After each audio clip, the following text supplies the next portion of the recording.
بسم الله الرحمن الرحيم. النهارده هنعمل مع بعض حلوى بالشوفان. عندنا 2 معلقة كبيرة من الزبدة،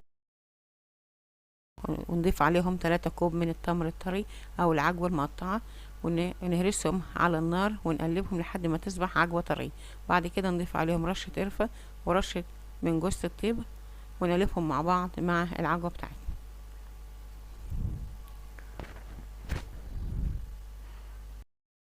عندنا القشطة البلدي او وش اللبن، هنضيف 3-4 معالق من القشطة، وبعد كده نقلبهم مع العجوة.